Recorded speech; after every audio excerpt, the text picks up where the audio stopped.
Hello and welcome to The Slice. My name is Michael and today I have a super special guest all the way from Morecambe. Her name is Ruth. Hello, Ruth. How are we? I'm very well. How are you? I'm living the dream. What's the weather like in Morecambe today? Is it windy? Breezy. Yeah. Breezy and fresh. That's probably the way I described that this morning, yeah. Is the water in or is the water out? The water right now is out. Yeah. See, every time I go to Morecambe, it's always out. I've only ever seen it in once. It's out a long way. Yeah. You need to sort that bay out, you know. Well, unfortunately, it is guided by the moon, but I will have a word if you want me to. If you could just make a mental note for now, that would be good.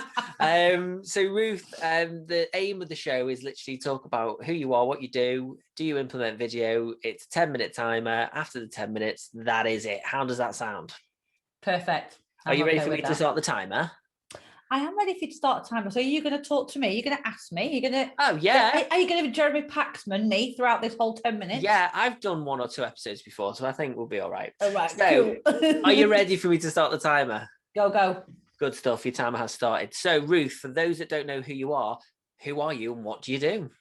Who am I and what do I do? The who am I think I'm still searching for the answer to that question. I'm 46, so we won't spend too much time on that one.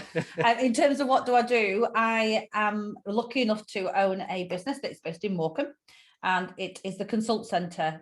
We are I suppose you'd call us a digital agency, I suppose.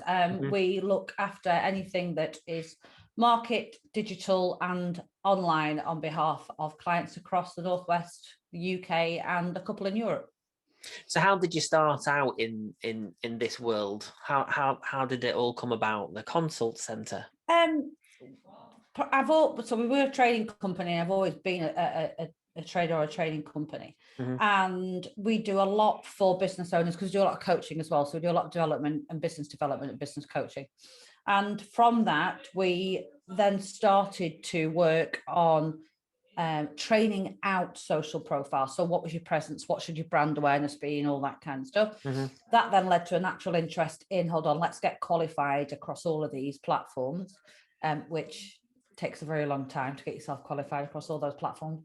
And then what would happen was clients would come back to us and say, I know you've shown me how to do it. I know you've trained me how to do it, but now I'm too busy to do it. So will you do it?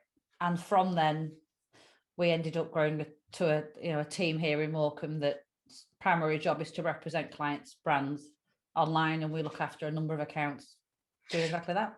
And how important is what you do for businesses? Do you find there's a lot of businesses that have no understanding and have nowhere to go, and they kind of panic? They're in panic mode, and you kind of help them through that process? Yeah, I think it's a really good question because there's a number of different responses that you get. I think, not wishing to be disparaging about anybody that might be watching this, but what business owners tend to do is think, well, social media, I've used it as a consumer, it can't be that different. To use it as a business, and of course, it's fundamentally different. So 20% of the capability normally of social media platforms is all that's being used by an average business owner who's doing it themselves, because there is this hidden world behind there that maybe not everybody wants to know about or has understood that it exists. So what do we do and why do we do it? That's ultimately, we are picking up that bit, but we are ultimately looking after the customer's brand online. So we need to be able to think like them, speak like them, and deliver their messaging, but primed and optimized. And people do come to us in a panic, you're right, because they've tried it and they're getting nowhere, and they've done the very best they can. But the same way as I'm not a plumber, a plumber is not a social media specialist. So it's doing more of what you can do really, really well and leaving the other stuff up to the people that can get you more of the work you want to do. And that's what we do. There's a lot of people that I probably do it to some degree, where I do my own website, I do my own social media, and I think it's businesses that are probably scared to let go of things. I know people who have paid for websites to be done, and sometimes when they've gone to change their domain, the company's gone, no, we can't do it. And it's like, we can do it, you just choose not to do it. So I've always been scared to let go, and I think you have to really trust somebody to let go of You do. certain elements of your business, like a Mhm. website or your social media, because my values in my business, I don't swear, I don't talk about politics. I am very vanilla when it comes to my social media, especially in Yep. my personal life as well. Mhm. So for somebody to understand my values of my business To that degree. to Yep. that degree, because Yep. I could look and go, oh right, okay, so Ruth's company has posted this. How do you get into the mindset of how somebody thinks? It's a really, really good point of conversation, this, because Well, we've if only got a couple of minutes left, so so if yeah, right. So if somebody knows, if somebody spots that we failed in our job. So if a consumer, this is how we judge ourselves, if a consumer looks and thinks they wouldn't write that, then we've not done it right. So we go out of our way. So we have what we call an onboarding process, I suppose, for all our new clients. But that's everything from we research that client. We do client interviews. So the client is brought on digitally, not for public consumption, just for ours. And they're interviewed for about an hour and a half. I mean, everything from what's your dog's name through to what do you like about life, what do you not like, what do you like about your business, what do you not like.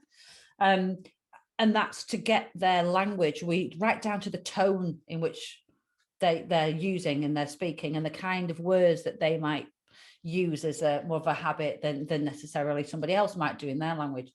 We have to get right down to that really tiny level of detail to make sure that when we do represent them, because it's like, if you imagine someone spent years building a business, you're asking them to kind of hand over the child. It's like, there you go and you do it. It's a massive position of trust and responsibility. So yeah, we go out of our way to understand that part, because if we don't and somebody spots that, it's disingenuous for the client, and it looks as though they're not taking care, or they're not caring enough to be able to do it themselves. So a lot of our clients, you would never know it was us, and we never release that it's us for that reason. That's quite a talent. Because we live in a world where people invest in people, so we when we see things from people's businesses, whether it be their LinkedIn, their Facebook, Instagram, Twitter, it's that person posting, it is, because like you say, we invest in people. So to be able to have that skill and to do it so well, that credit to yourself. In terms of how you obviously get people to know, like, and trust you, do you implement video in your business? So is that how you connect with an audience, or what? Do we use video? Yes. Yeah, we do. We do use video. So in terms of how people know, like, and trust us, I suppose we do get a lot from referrals. So we get a lot of existing clients referring us. We can't publicly go out and say, look at all these accounts. Well, some clients don't mind us releasing that information, but the majority don't want us to release that information. So we get referrals quite a lot of the time, or somebody has asked one of our clients, how come you're doing all this posting when I've, maybe 2, 3, 4 months ago they weren't. So that's normally how those clients come to us.